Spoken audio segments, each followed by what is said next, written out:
Bonjour. Cette semaine, la Torah nous raconte l'histoire de l'acquisition de la Me'arat HaMarpela, la grotte de Marpela à Hébron, dans laquelle Abraham va chercher à enterrer sa femme Sarah. Alors qu'est-ce qui se passe dans cette grotte-là? Pourquoi il était si important pour Abraham d'acquérir cet endroit-là, cette grotte? Nos sages nous disent que auparavant étaient enterrés dans cet endroit-là Adam et Ève, Adam et Chava.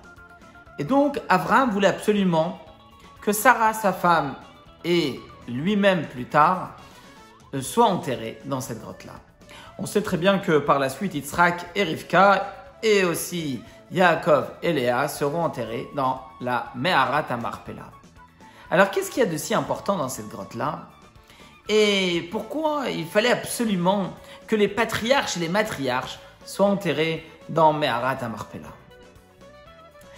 Alors la réponse se cache dans une histoire que la Torah, le Talmud, nous raconte, avec un des grands sages de la Mishnah, ce qu'on appelle un Tana qui s'appelait Rabbi Benaha, avait l'habitude de passer dans les différents tombeaux des saints et prendre des mesures pour savoir les endroits purs et impurs concernant le passage des prêtres des Kohanim, vu qu'un Kohen n'a pas le droit de rentrer dans un cimetière, un endroit impur.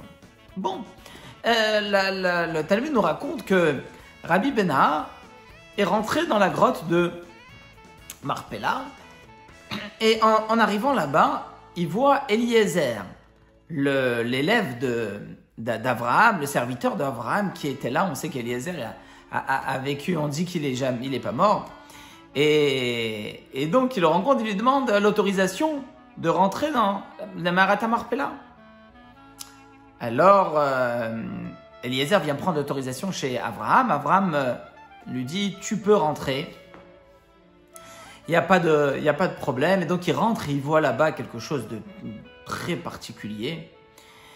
Et il voit cette image, il rentre, il sort et il va pour aller dans la grotte de Adam et Ève.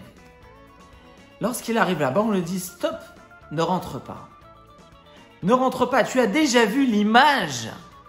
Tu as déjà vu notre image. » Adam lui dit « Lorsque tu étais sur le tombeau de Abraham, alors tu n'as pas besoin de voir maintenant mon visage. » Que signifie cette histoire? En un seul mot, en réalité l'idée elle est simple. Adam et Ève, Adam et Chava, elles sont le père et la mère de toute l'humanité tout entière. Mais tout cela va se concentrer plus tard dans la création du Ham Israël, du peuple juif. La continuité et en réalité l'aboutissement final de l'existence de l'homme et les patriarches et les matriarches du peuple juif. De là, nous apprenons une leçon très forte. À partir du moment où on prend conscience que Adam et Ève, Adam et Chava sont enterrés à Me'arat HaMarpela, donc à l'endroit de nos patriarches et nos matriarches, ceux qui vont donner naissance à tout le Ham Israël.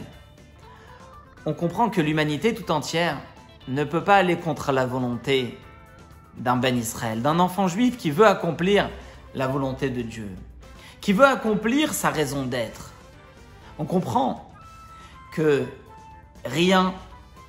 aucun obstacle peut se poser devant nous, devant notre mission, devant le devoir du Ham Israël, d'amener l'humanité tout entière à la reconnaissance de Dieu et à la venue du Mashiach. Des bonnes nouvelles et à bientôt.